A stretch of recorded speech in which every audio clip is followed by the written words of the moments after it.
Very big audience. Yeah, that's good. Monumental legislation requires a small audience. Okay. We're here.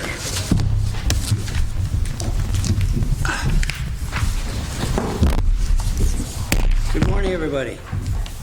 And thank you for coming to Lake George Park Commission meeting number 521. It's Tuesday, December 20th. And this meeting coincides with the same date as the last meeting for the Park Commission for the year. And we'll see you next year. We have a quorum? Yes, we do. We do, thank you. How about approval of the meeting minutes and fiscal action reports for November 2022? Let's start with the minutes. Move to approve. Second. Motion made and second. Any discussion? All in favor signify. Any against? No. Carried. How about our fiscal actions report? Moved. Second. Made and second. Any discussion? None? Motion? Approved? No nays? Done. Okay, number 3. Presentation, the round goby threat, the Champlain Canal, an aquatic invasive species spread prevention program.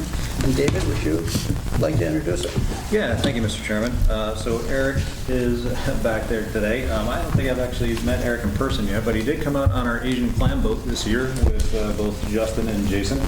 And they got talking about round goby, and we're always talking about invasive species around Lake George, some of the emerging threats.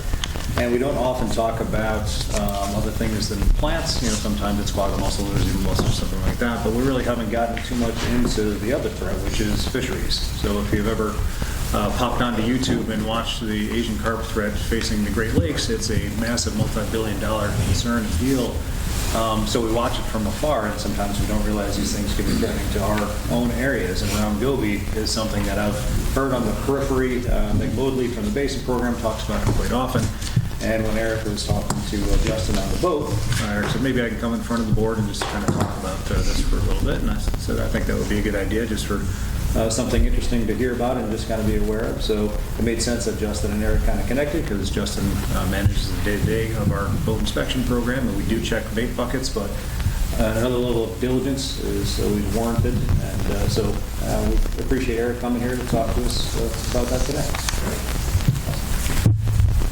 Okay. We have presentation. Now this is a...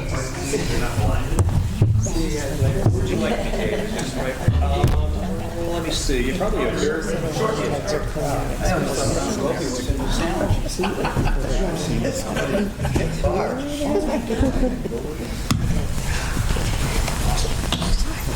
Well, thanks so much, everybody. Thanks to Dave Wick. Thanks, Justin, for inviting me to come speak with you all here today. I really appreciate it. Just a little bit of background while Justin's getting my slides fired up here. I joined the Lake Champlain Basin Program and New York Department of Environmental Conservation about 6 months ago as an aquatic invasive species outreach specialist. And both the Basin Program and New York DEC are particularly focused and activated around this issue of the recent arrival of the round goby to the Hudson River from the Mohawk. It was July of 2021 that research scientists with USGS found the round goby at the confluence of the Mohawk and Hudson Rivers around Peebles Island down in Waterford, New York. And since then, it's been really an all-hands-on-deck effort to monitor their movements and develop some medium-term mitigation efforts and hopefully develop some kind of long-term preventative scheme to make sure that not just the round goby, but aquatic invasive species threats that are poised to sort of join them in their journey from the Great Lakes into the Mohawk and finally the Hudson, that we can finally have a more proactive preventative measure to keep these things from spreading along the Champlain Canal corridor and the upper Hudson River region. So today I just want to talk a little bit about the Champlain Canal, a little bit about its history, and its present-day position as a recreational resource and its unfortunate role in the spread of aquatic invasive species. I think myself, folks at the Lake Champlain Basin Program, folks at New York DEC recognize that the Champlain Canal and indeed the New York Canal system occupies a very unique position within the cultural, the economic heritage of New York State, especially as we're coming up this year on the 200-year anniversary of the opening of the Champlain Canal. This is something we recognize. The state has been putting a lot of effort into reimagining the canal system as primarily a recreational resource for New York State residents. But I think for myself, folks at the Basin Program, I think it's equally important that we put tremendous effort into protecting and stewarding the region's environmental heritage. And part of that means guarding against the threat of aquatic invasive species that have for a long time taken advantage of these man-made aquatic corridors that connect once and long separated, disconnected basins and watersheds. So for much of the 20th century, aquatic invasive species, they have traveled the New York State Canal system, primarily leaving the Great Lakes, entering into the Mohawk River, the Erie Canal system, finally to the Hudson, where they can spread down the Hudson River into the estuary, and unfortunately north through the Champlain Canal and finally into Lake Champlain. The Great Lakes, as of this moment, currently hosts some 188 non-native and invasive species. The Hudson River hosts about 122 non-natives and invasives. The St. Lawrence, 87 non-natives and invasives, and Lake Champlain, 51 confirmed non-natives and invasives. So the Lake Champlain Basin Program, partner agencies and organizations across New York, Vermont, and even Quebec, they're working to monitor and prevent the further introduction and spread of aquatic invasive species from these connected waterways.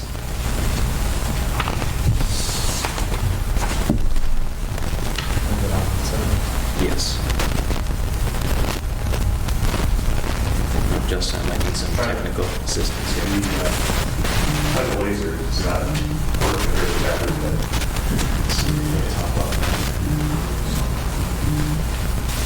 Laser's work. Worst case scenario, I can advance the You could be the slide advancer for me. Let's see.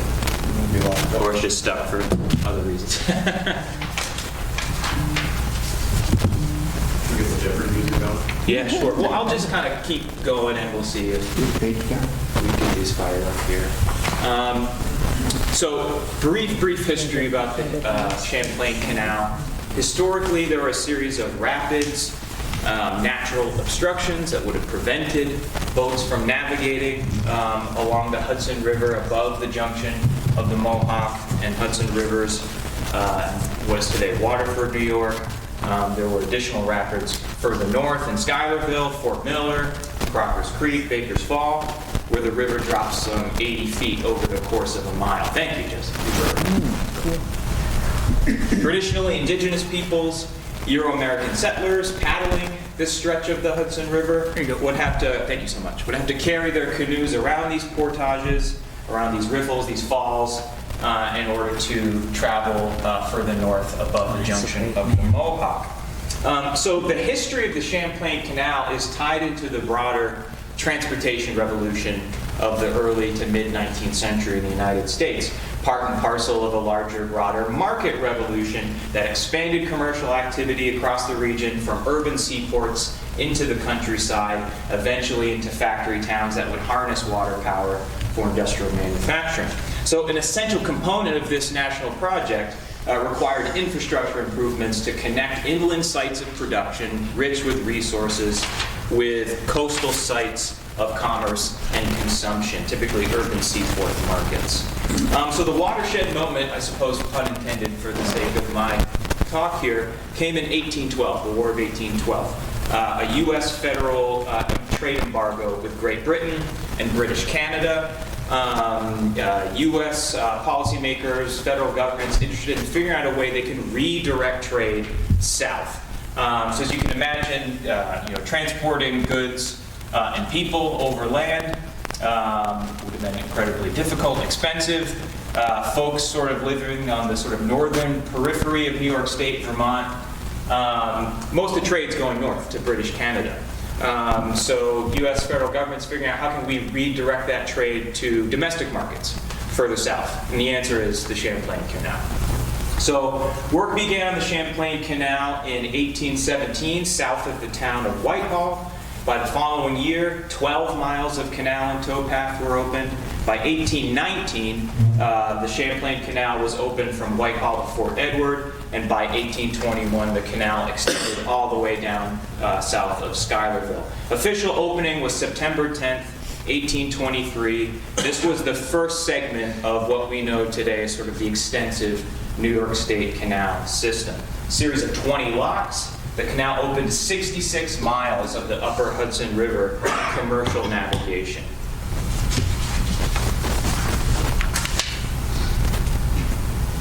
As we see here, just sort of a very old map. And the barge canal that you see here, but this was still the original Champlain Canal, but I'll talk about the barge canal in a moment.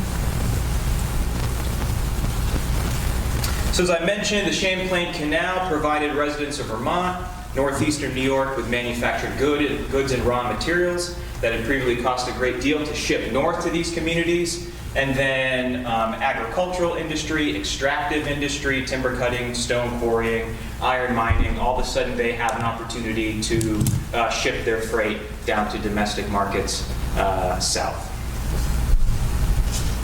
By the mid-19th century, though, it didn't take very long for railroads to actually eclipse the canal in the volume of freight and the speed in transporting passengers and industrial goods. But nevertheless, the canal system continued to serve commercial interests into the early 20th century, particularly with the opening of the barge canal system in 1917. Commercial traffic on the barge canal, deeper, could carry larger ships, the canal system that folks are perhaps familiar with today. Commercial traffic on the barge canal peaked around the 1950s, and by the second half of the 20th century, canal use was really steadily declining, precipitating this larger project to reimagine the New York State canal system. So there's a rich history, there's a rich cultural and economic heritage attached to the Champlain Canal and the New York State canal system, but unfortunately there's this more unfortunate context attached to canals, being that it facilitates the spread and expansion of aquatic invasive species. So what are aquatic invasive species? I think a lot of folks familiar with the concept of invasive species, but nevertheless, I can just define it quickly. They are plants, animals, pathogens that are non-native to a particular ecosystem, and they have proven to cause harm to the economy, the environment, or to human health. AIS can impact ecosystems in a whole host of ways. They divert resources from native species, they alter habitats, they can impact water quality, they can interfere with recreational activities. All negative impacts I'm sure folks here at the Park Commission are quite intimately familiar with.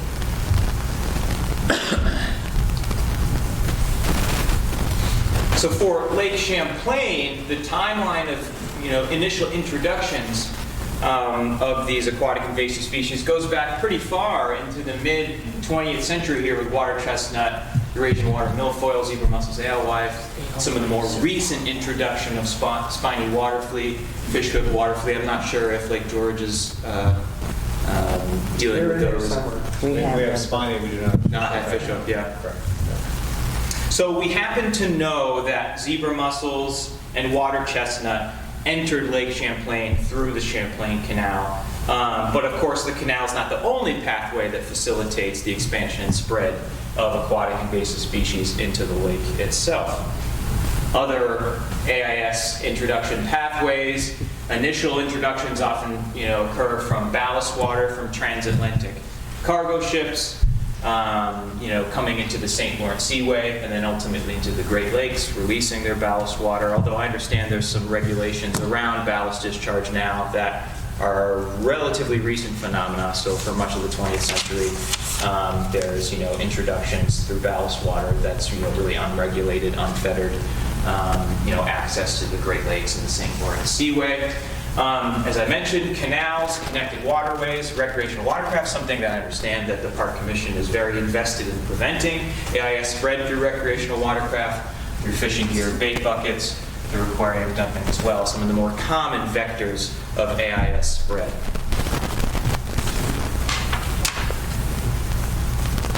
Like yourselves, the Lake Champlain Basin Program, the Adirondack Watershed Institute are investing significant time, energy, resources to addressing the recreational watercraft pathway for AIS expansion. I understand the Park Commission as well has a boat launch steward program attempting to close off that pathway for AIS expansion. And it pays dividends, as I'm sure folks here understand, that this is really folks on the front lines of making sure that this very common pathway for AIS expansion is at the very least mitigated the best we possibly can. So just some numbers for the Basin program here from 2018 to 2020. Boat launch stewards at 21 different sites on Lake Champlain surveyed about 94,000 watercraft, 16% of which contained one form of aquatic hitchhiker or another. There were 7,575 instances of AIS transfer on boat takeouts and 744 saves of potential introduction of AIS at boat launches during that same period. At 10 different sites on both sides of the lake, boat launch stewards offered free hot water and high-pressure decontamination services to boaters. Inventories conducted by the Adirondack Park Invasive Plant Program and the Vermont Invasive Patroller Program indicate that 75% of lakes in the Adirondacks and 80% of lakes in Vermont are free of aquatic invasive species. So that makes these kinds of inspection and stewardship programs all the more critical in making sure that boaters don't unintentionally transfer AIS from one freshwater ecosystem to another. So unfortunately, we, I think, collectively understand the value of investing this time and resources in addressing that pathway. And I think for too long, there has not been the same commitment to closing off this pathway of connected waterways and canals. So you see some of those numbers that I provided to you at the beginning of my presentation. Non-native and invasive species in the Great Lakes, 188 documented, 87 in the St. Lawrence River, 122 in the Hudson, and 51 in Lake Champlain. So obviously we want to make sure that the difference between these numbers isn't allowed to just simply have free access to move across these connected waterways into systems that were once disconnected.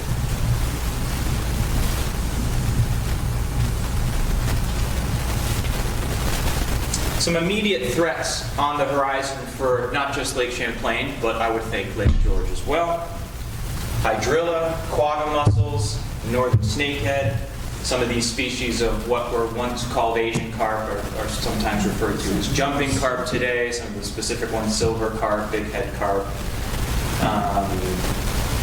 Interestingly enough, September 19, 2019, the Lake Champlain Basin Program steward intercepted a boat trailer that was carrying a fragment of hydrilla before it could enter Lake Champlain at the South Hero boat launch. So once again, just demonstrating the value of these boat launch steward programs. But boats could similarly, transport these AIS plants through the canal as well. So these are some of the AIS threats that are on the radar of New York DEC, the Lake Champlain Basin Program, and other groups as well. But the one I'm here to really talk a bit about today, to focus on today, is that of the round goby, a species that I imagine many of you have heard of before. So this is sort of the pressing threat that's occupying the majority of our attention at the Basin Program in New York DEC in the realm of AIS. So the round goby is a small benthic fish. It lives on the bottom of freshwater ecosystems. It's native to the Black Sea and the Caspian Sea in central Eurasia. Adult round gobies grow up to about 8 to 10 inches in length. They are generalist benthic predators. They have been documented to prey on invertebrates, small fish fish larvae, fish eggs. They have been proven to prey on zebra mussels and quagga mussels as well. Adults are incredibly prolific spawners. They spawn about every 3 to 4 weeks throughout the spring and summer. So their ability to displace these native benthics fish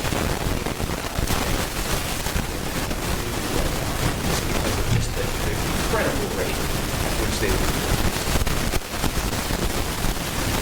in appearance, they look very similar to other native benthic species of fish, particularly the native dolphins, which you see on the top of this image here. So you see sort of this guy right there. There's a couple of distinguishing features, being this black spot at the top dorsal fin, and then this sort of fused pelvic fin that almost mimics a suction cup. This is another sort of defining feature of the round goby. So in North America, the round goby was first introduced to the Great Lakes. Here they're showing sort of some of the native range, and then it spread across Europe as well. But it brought that disease, spreading across Europe.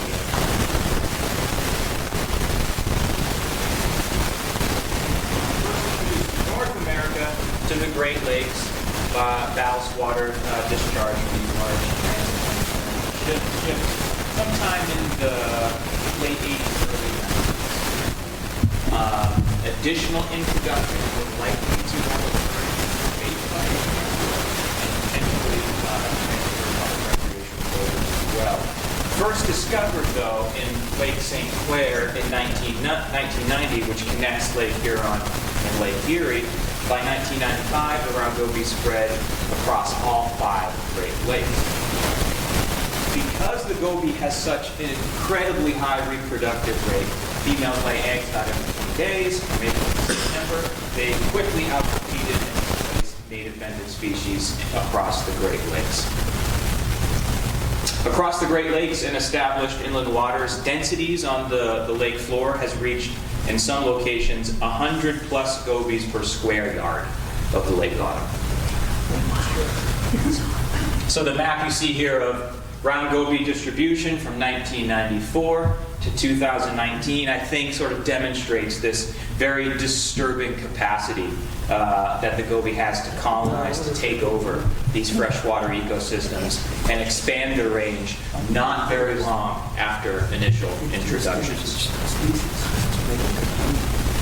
So here's a map of the round goby detections across its journey west to east, across the Oswego Canal, into the Finger Lakes, into the Mohawk and the Erie Canal. This was documented by USGS on its eastward journey between 2013 and 2015, in just 2 short years. The round goby, after its initial introduction into Oneida Lake, was documented as now the dominant benthic species in that particular lake. It's only 2 short years that it took to displace other native benthic species in that ecosystem. So, July 2021, round gobies were captured at the confluence of the Mohawk and the Hudson Rivers, and also in the Hudson River south of the Federal Dam in Troy. As a result, the gobies have continued their downstream dispersal into the tidal section of the Hudson River. Unfortunately, once gobies get into a system, we really have no way of managing or sort of reducing their populations at the moment. So there are deep concerns right now that the goby will spread northward through the Champlain Canal and into Lake Champlain. And I think the argument I'd like to make here today that my understanding is that, the Lachute River is a direct connection between Lake George and Lake Champlain, but there are falls. I understand there's a dam there as well. So it's unlikely that gobies of their own power are going to be able to expand from Lake Champlain into Lake George. But as I just sort of demonstrated, that high reproductive rate makes an unintentional, or God forbid, an intentional bait bucket transfer all the more threat to Lake George. So if there reproducing and populating the upper Hudson River, tributary waters, the southern end of Lake Champlain. Fishermen are catching them. Fishermen that just might not be aware of how to distinguish between those and, say a native darter or a native sculpin. There's a very high potential for an either mistaken bait bucket transfer or, like I said, God forbid, intentional bait bucket transfer from either the upper Hudson watershed into the ocean. So July 2021, gobies were captured at the confluence of the Mohawk and the Hudson. They are today the northern terminus that we have, the invasion front, as we often call it, is currently right below Lock 1 of the Champlain Canal in Waterford, New York. I was just down with USGS in late November doing electrofishing sampling immediately south of the lock itself, and then the dam that's attached to Lock 1. And the good news is that we got through one canal season this past season with no evidence that the goby has advanced past Lock 1. Some even better news is that we seem to have some preliminary data that the cold water temperatures is sort of inducing the goby to retreat from the lock itself to deeper and more stable waters. Because this dam that you see here is controlled by a series of gates that actually the Canal Corporation lifts up. Container gates in the wintertime before the water freezes and sort of ice jams can form in there. And so there's really no infrastructure control to keep the gobies from advancing past Lock 1 in the wintertime. But as I mentioned before, some good preliminary data that the very cold water temperatures is forcing gobies to actually retreat from the gates of the lock and the dam itself.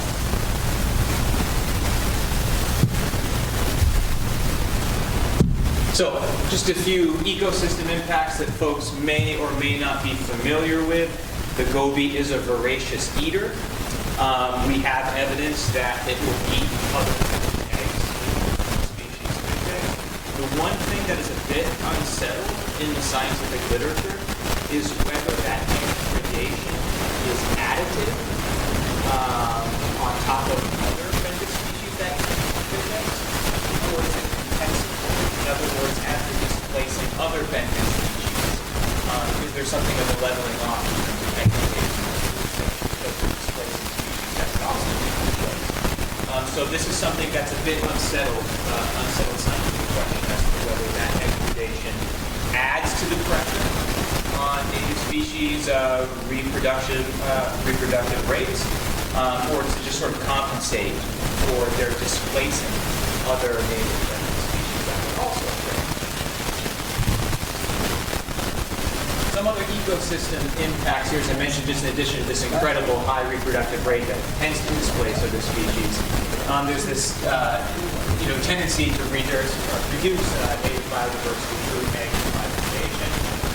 There is some evidence from Ohio State that during bass spawning season, they had to move back their fishing for bass because once a male bass is removed from its nest, their sort of function is to guard the nest against other predators, and if you take a bass out of the water, it really takes 5 to 10 minutes for gobies to get in there and eat all of them. So the state of Ohio actually moved back their bass fishing season in order to sort of maintain that natural control, that natural defense against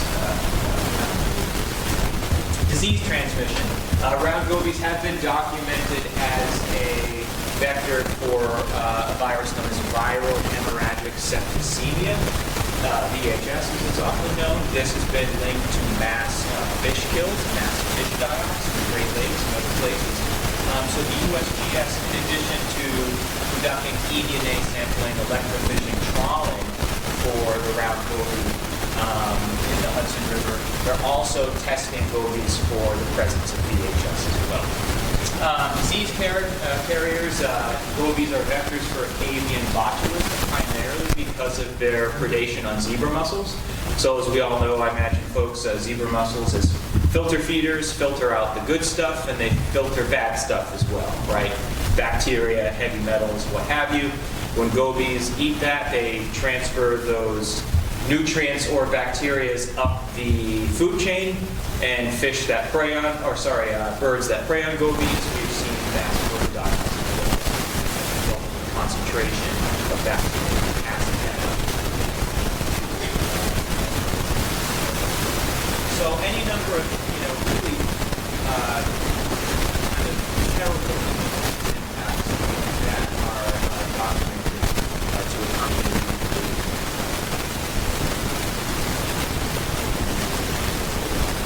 describing mass fish die-offs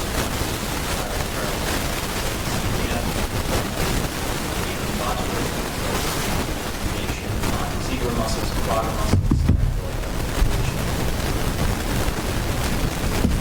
Impacts for fishermen as well. Goby really like structure. They like sort of, rocky, hard substrate for their habitat. Fishermen on the shoreline that are fishing sort of these areas where the lake or river bottom has this sort of rocky, hard substrate, they will find themselves catching 20, 30, 40 gobies before they even catch anything else. Goby are notorious bait stealers. So even if you don't hook into one, chances are they're going to remove your bait for you. There's all sorts of interesting sort of Facebook and blog postings describing how fishermen try to adapt and adjust their fishing strategies and methods in the wake of a round goby takeover. There are some bass fishermen that are under what I would call the misapprehension that gobies are a good thing for their fisheries, or gobies are a good thing for the ecosystems that they fish, because of course it's a new source of forage for bass and other fish that provide some measure of top-down control against round goby populations, and that they're preying on them as well. So you may see a short-term benefit in terms of larger trophy fish, if you will, but it's at the expense of the ecosystem as a whole. Luckily, I have not encountered what again, I would call this sort of misapprehension that goby are good for an ecosystem or they're good for trophy fishing. I have not really encountered that yet. I have encountered bass tournament fishermen who fish the Great Lakes, who fish the St. Lawrence River, who fish the Finger Lakes, and just sort of accept the ecosystem and habitat changes that accompany a goby invasion. But I haven't encountered anyone who really champions the idea of bring on the goby yet, which I've been happy that I haven't seen that. So changes to the fishing experience, as I mentioned, Ohio Department of Wildlife pushing back their bass fishing season. Resource managers, fishermen, they have to change their behaviors and their strategies in the aftermath of a round goby invasion because the ecosystem changes. We may not be able to predict exactly how it will change from one system to the next. We know it's going to change. So once again, fishermen writing on blogs and Facebook and places, how can we still catch fish? How can we reduce the inconvenience of only catching round goby if, again, you're fishing that rocky sort of hard substrate on the lake or river bottom? So gobies are bad news. I think most folks can agree, with the exception of maybe those real highliner tournament bass fishermen who are, happy to see bigger bass. Then what is being done to stop them in their tracks? Well, we have the Lake Champlain Aquatic Invasive Species Rapid Response Task Force that is invested in early detection monitoring, funding the USGS, who are doing trawling, eDNA, testing the water for goby DNA, electrofishing, beach seining, trying to figure out where are they, what is the timeline of the invasion, what can we expect in terms of a future timeline of the advance of the invasion front. So really just trying to keep tabs on them. Where are they now? Where can we expect them in the near future? We continue to evaluate ecological and economic impacts. Economic impacts primarily in terms of the Lake Champlain fishery and the tens and tens of millions, if not perhaps even more of, of money that comes into the Lake Champlain Basin from that fishery. Assessing and supporting management and prevention options, and that includes addressing all of these pathways. So my colleague at the Lake Champlain Basin Program, Meg Mouldy, likes to say that at the very least, partner organizations, resource managers, state agencies, they're investing significant time, resources, energy into addressing these pathways. Bait bucket transport, overland transport for watercraft. We need a similar effort for canals and connected waterways. So these are all the different partners that invested in this and other task force to, fund the monitoring efforts on the part of USGS, study near-term and long-term mitigation and prevention efforts as well. Unfortunately, there are two invasion fronts, is the sad state that we are in today. So along the Champlain Canal to the south, as I mentioned today, no evidence of no advance beyond Lock 1, the water from New York, but unfortunately we have an additional invasion front coming from the Chambly Canal and the Richelieu River, a tributary of the St. Lawrence that empties into Lake Champlain. Parks Canada, other provincial agencies in the province of Quebec are investing similar resources in monitoring the movement of the Round Goby and the Chambly Canal and the Richelieu River. We don't have a great sense of what their studies or plans are for medium-term mitigation and long-term prevention. So unfortunately, the Lake Champlain is sort of under threat from both directions at the moment. So monitoring, mitigation, and prevention, this rapid response plan that was developed by New York DEC and the Canal Corporation includes a series of trigger actions that is based on the potential expansion of Goby up the canal system. It includes a system of scheduled blockages for the southern end of the canal, so it's not an on-demand canal system like it once was. I think they open maybe on the hour, every hour, so just trying to reduce the amount of time that the locks themselves are open to Goby's getting up there. There's this system called double draining or double flushing, where they flush out the lock itself twice with the hope that if a Goby gets into the lock, it can get pushed back out south of where it swam up. Further restricting lockages, the series of trigger actions, the Canal Corporation, to their credit, did agree to closing locks 8 and 9 if Goby is detected above lock 5. So there is a sense that a temporary closure is on the table if Goby are documented to have moved north of lock 5. And then in terms of medium-term and long-term preventative efforts for not just the Goby but all AIS invasions through the New York State Canal system, or at least through the Champlain Canal, the U.S. Army Corps of Engineers just concluded a Phase 1 study for a physical barrier at the summit, at the height of the Champlain Canal between Fort Anne and Whitehall, New York. We are currently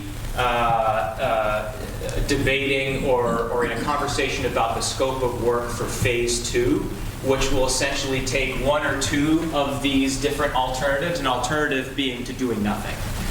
So essentially, what are the alternatives to nothing? We know what's going to happen if we do nothing. Round Goby's going to get in. Additional AIS will be able to get into Lake Champlain. The solution, or the alternative, if you will, that U.S. Army Corps of Engineers recommends is a term that they use, hydrological separation, a physical berm or a physical barrier at the summit of the canal system that would require a boat lift. That boats would be lifted out of the water, disinfected, dropped over the other side. So it would essentially be disconnecting two basins that were, prior to 1823, disconnected for a very, very long time. Boat lift to carry watercraft over.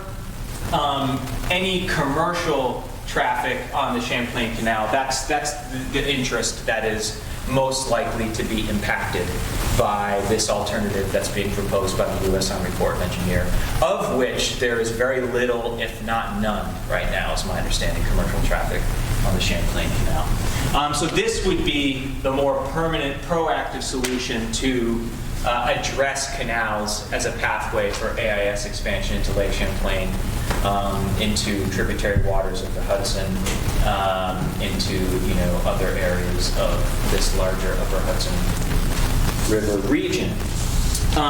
So I imagine in just sort of a scheme here of what that would look like. Here's the height of the canal system. You see at the top where the bullseye is. This is a sort of a similar kind of boat lift that's from the Phase 1 report from U.S. Army Corps of Engineers. So this is, essentially what this would kind of look like. Although I don't anticipate it would be lifting boats perhaps this large, but I'm not sure. So that's kind of where we are with the round goby. I'm happy to take any questions that you might have. I'm imagining that the bass fishermen are not going to be happy campers. In what sense? Bass boats? Yeah. I don't know what their impact would be, in terms of their use of the canal, you mean? No, I mean in turn take pulling the fish off their nest. Oh, thank you. Yeah.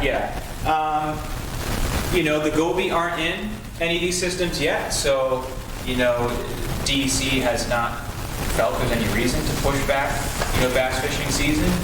I think fishermen will be impacted one way or another if the goby gets in. So whether that's being inconvenienced by, catching all these gobies, stealing the bait, things like that, they're going to have to change their strategies.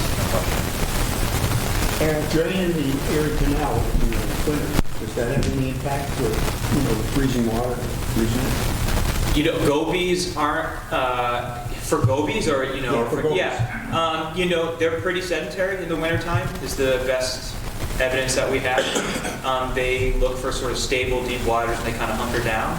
I don't know that they're traveling that much in the wintertime anyway, so I couldn't say whether, draining the canal system, is sort of a redundancy or a backstop against their movements. I couldn't say. You've noted that there is a place that these critters are native. What makes them native and controllable versus invasive where they are native? So I'm not a scientist. I'm actually, funny enough, trained as a historian. But I'm aware of, in the scientific literature, this idea of species co-evolving alongside one another. So you get thousands and thousands of years, if not longer, of species existing within a broader ecosystem. And there are these kind of intricate linkages, right? And there are perhaps top-down controls on their populations from fish that, would eat them. And so when you're talking about a non-native invasive species, there's no benefit of thousands and thousands of years of coevolution with other species, where you get, and I think scientists have kind of gone away from this idea of ecosystem equilibrium, because ecosystems are always changing, right? But without the benefit of that coevolution, you introduce something like this, and it's new to the system, and there's no sort of species to sort of present some kind of control on their population explosion. Does that kind of make sense? Yeah, I just didn't know if there was something that was identified in their native that keeps them from being invasive. Is there so I think type of fish or? Yeah, I think you're kind of hinting at the idea of a biological control that it's sometimes called. There are challenges associated with that. If you introduce something, what's going to be that would eat the goby? What would be the impact that would have on a system? Are you confident it would have little to no impact? So yeah, these are things that are studied actually. U.S. Army Corps of Engineers has a research lab down in Vicksburg, Mississippi, and they invest a lot of resources in researching biological controls and so forth. These things could be eaten. Not that I'm aware of. No, not that I'm aware of. Too bad. Unfortunately, it is. It is too bad. Erica, I had my first introduction to these goby fish about 10 years ago, fishing for bass on Lake Ontario with friends. And I can attest to what you're saying. They were totally gross. We were catching bass like this, and they were literally attached right to the fish. Wow. They just had they were just kind of like suckered right onto them. Yeah. So, I think they were throwing them back. Should Yeah. they just, and when they catch the goby, should they just put them in a bucket and dispose of them back on shore? They shouldn't put them back into the water, should they? I'm not aware that removing them from the water, I'm not confident removing them from the water would have any meaningful impact on the population, unfortunately. And- Once they're in the system, we just don't, we're not aware of any way yet to control and manage their populations. We're just not aware of it. And here's another thing, growing up in Whitehall, I'm very familiar with the canal, and I just can't imagine any kind of benthic types of organisms living on the bottom of that clay, and I mean, they really can survive on the bottom of that canal. For the short term. And as part of the New York TC and the Canal Corporation. It's so murky and devoid of oxygen and Yeah. everything. There are hardy species, unfortunately. Whoa. And part of this rapid response plan includes, some different timelines for what can we reasonably expect for the movement of the invasion front, the march of the goby further north. There is a sort of optimistic timeline of maybe 10 years it'll take for it to get to Lake Champlain. There's a more pessimistic timeline of maybe 2 to 5 years. So, they're tiny little things. They don't, move a whole heck of a lot from season to season. But as I said, the reproductive rate is what scares us the most. Yeah. So as I mentioned, the likelihood of a unassisted dispersal into Lake George is incredibly low, right? But what I think, myself and other folks would be, and I imagine the Park Commission would be most concerned about is an assisted dispersal, because it's hard to distinguish this thing between some native species. And you have some folks who might be inclined to act on this misapprehension that, if I put gobies in Lake George, the bass will get bigger. So there's an education component there, educating fishermen. There's a component of, like I said, just having the awareness that canals have historically, and they continue to facilitate the movement and the spread of AIS across New York State. So just having that recognition, and then I think it's sort of collectively the state has to come together and decide, what do we do with that information. Thank you. Okay. Thanks, everybody. I really appreciate it. Thanks so much. Thank you. Appreciate it. Can't keep getting this bad news. This keeps coming. Keeps coming. Well, that's what I would define as the bad news is. Yeah, that is very true. However, the good news is. Don't go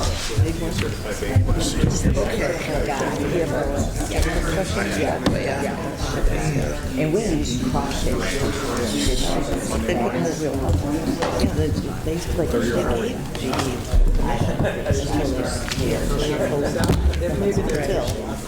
Okay. Continuing on, thank you very much. We appreciate that, Eric. Good bad news that you brought us. We can only continue to educate ourselves on our future battles. Speaking of future battles, one of them that we hope is a past battle is the Lake George Septic System Inspection Program. And today, this body will be asked to vote on Resolution 2022-42, which will allow 6 NYCRR 646-3, known as the Wastewater Management Program approval, to be enacted into law in the Lake George Park Basin. I know that I'm preaching to the choir this morning because everybody in the room, except perhaps our speaker, has heard these words multitude times, so I have no historical significance to give to you. I'm not going to explain the 12 to 18 months of hard work that we and many citizens put in, et cetera, et cetera, et cetera. It took a lot of bodies to push this over the top of the hill, We appreciate everybody from the entire commission to the volunteers that served on the ad hoc committee, to the local associations and groups around the lake that promote it in one way or another. We're even appreciative of those groups that and individuals that even decided that it was their idea, and through their function they pushed it forward. I even heard a tale of one man who related to another person I know that one of the best things he did during the year was to contact the governor's office and talk to him about this. And the governor then was directed to, the governor then agreed to call me and have us put this program together. And if the governor ever does call me and ask me that, we'll give him an update. Having said that, I've asked council to read Resolution 2022-42 for us. I can do that.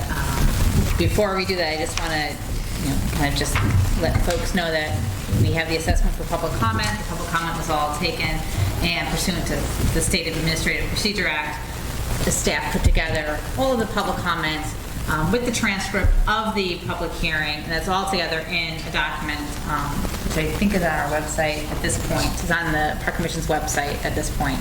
So all the comments have been addressed, and all of that is in there, just like with the other regulations that we've done. So I just wanted to throw that out there, Mr. Chairman. Very good, thank you.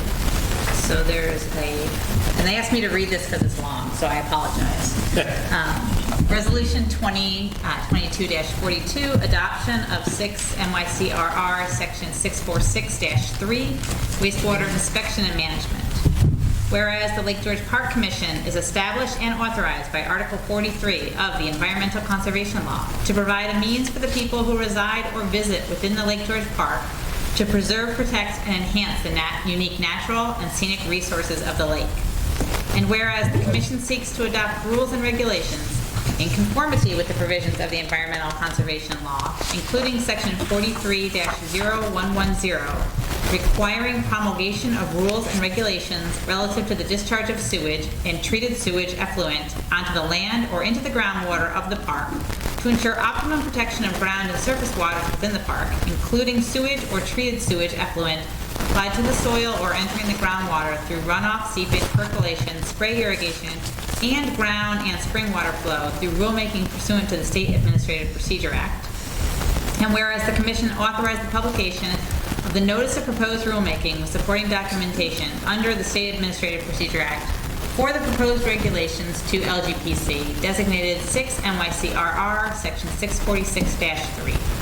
And whereas the Notice of Proposed Rulemaking with supporting documentation was published in the New York State Register on September 7th, 2022, and whereas the public hearing on the proposed regulations was conducted by the Commission on November 22nd, 2022, and whereas the Commission has reviewed and responded to all comments made at the public hearing and received during the public comment period, and whereas the Commission has determined to make no substantive changes to the proposed revised regulations, which were published in the New York State Register on September 7th, 2022. And whereas the Commission has adopted a resolution determining no significant impact and issuing a negative declaration under the State Environmental Quality Review Act on April 26, 2022. And whereas the Commission has reviewed the following documents: the Notice of Adoption of Rule, full text of the proposed regulations of 6 NYCRR Section 646-3, with the supporting documentation that was previously published in the New York State Register on September 7th, 2022, with minor and incidental, non-substantive and grammatical changes, and the assessment of public comments. And whereas pursuant to ECL 43-0110, the Commission consulted with each municipality within the park, the New York State Department of Environmental Conservation, and the New York State Department of Health prior to the adoption of the proposed regulations of 6 NYCRR 646-3, and is awaiting final approval from both departments. And whereas the Commission desires to adopt the proposed regulations of 6 NYCRR 646-3 as a final rule pursuant to SAPA, together with the Notice of Adoption, assessment of public comment, and all necessary statements and documents under SAPA. And whereas the Commission finds that the proposed regulations are necessary to enhance the protection of the water quality of Lake George and its tributaries.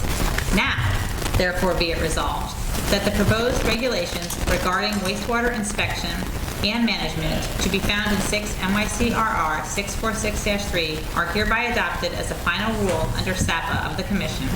And be it further resolved that the Executive Director is directed to submit formal requests for approval from the New York State Department of Environmental Conservation and New York State Department of Health.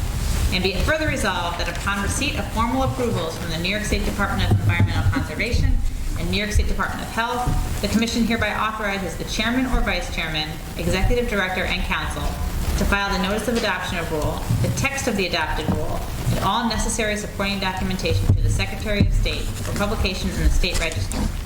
And be it further resolved that the Chairman or Vice Chairman, Executive Director, and Council are hereby authorized to make any and all modifications to the aforesaid documents approved by the Commission as they may deem necessary and appropriate, and to prepare and file any additional documents as may be necessary to complete publication of the adopted rule in the State Register and to comply with SAPA. And be it further resolved that the Executive Director and staff are hereby authorized and directed to take any and all necessary measures to implement the purposes of this resolution and the adopted resolution of 6 NYCRR 646-3. Thank you. Do I hear a motion? I move. Motion's made, motion seconded.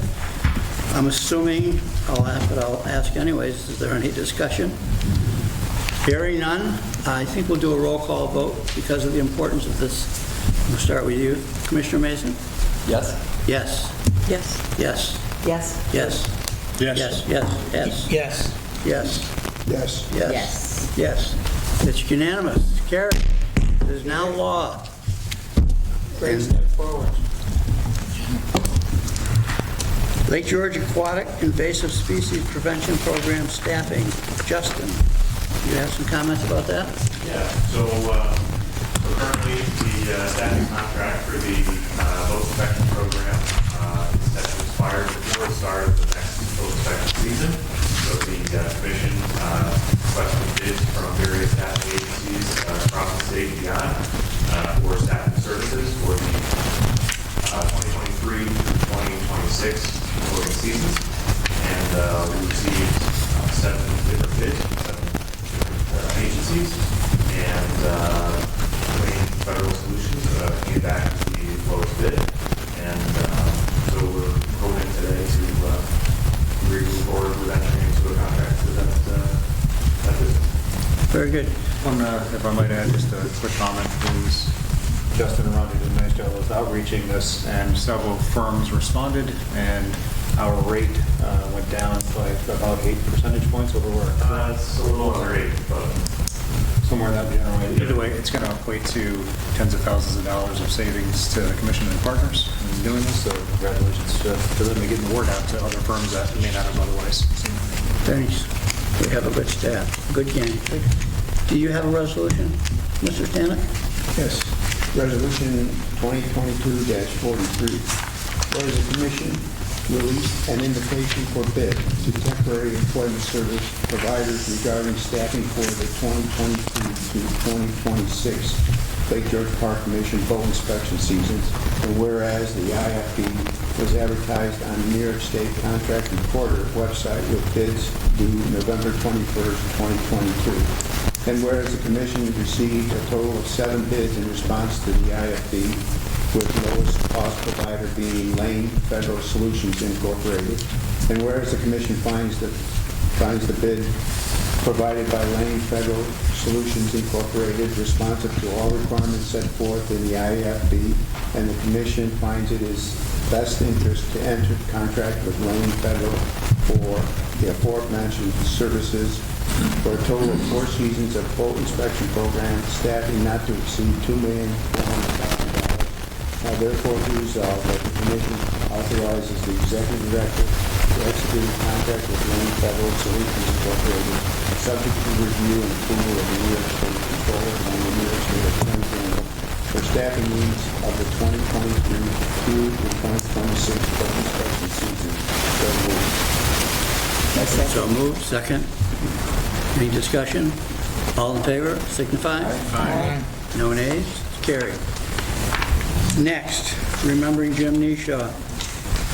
This has been a bad couple weeks for the Lake George region.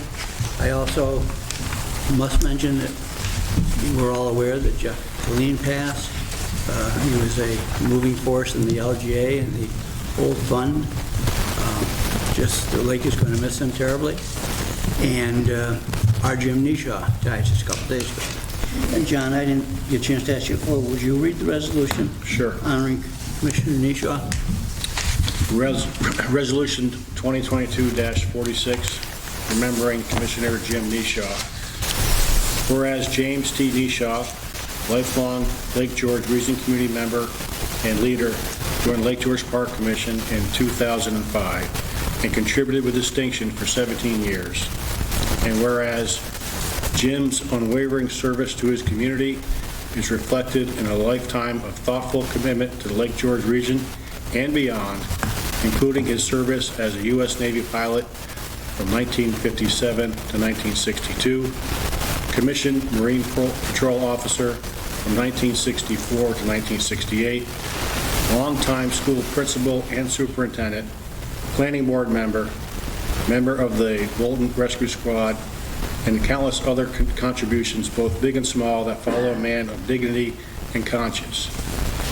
And whereas Jim's intelligence, wit, and affable nature routinely guided the commission dialogue and action, positively shaping the organization and its decision-making, and whereas Jim's contributions at the commission were considerable, including his strong support for the Marine Patrol, the boat inspection program, stormwater management and wastewater regulations. These programs serve as an important part of his lasting legacy of the lake protection and community improvement for the region he long served. Now therefore be it resolved that upon Jim's recent passing, the commission pauses today to give a special recognition to our great friend and colleague, and be it further resolved that we convey on behalf of ourselves and all those who love Lake George our great appreciation of his service to the commission and to his community. Jim will live forever and be remembered as a kind, thoughtful, and collegial individual, such qualities that we should all strive to emulate. I move and I call for a unanimous second. I second.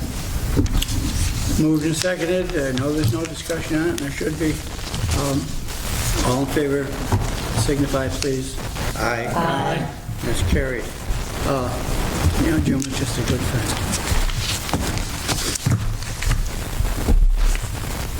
Project review actions report. Resolution 2022-44, accept project review action report. Whereas the commission has received and reviewed the project review action report prepared by the staff and dated 12/14/2022, and whereas the project review committee recommends acceptance of the project review action report, now therefore be resolved that the commission directs the project review action report be incorporated in the minutes of the full commission meeting. So moved. Motion's made, motion seconded. Any discussion? All in favor, signify. Aye. Hearing no nays, carried. Commissioner Floyd, Law Enforcement Committee report. The Law Enforcement Committee met this morning. We still have one boat still in the water. The water temperature now is 42 degrees, and it'll probably be coming out in the next week or two. And thankfully, we have not had to use it this month, so that is all a good sign. We are finalizing our budget package for reimbursement from the U.S. parks, and it's going to be somewhere in the neighborhood of $120,000 next year. So that is still being done, but it'll be done soon. We went into executive session, and we discussed existing cases and new cases.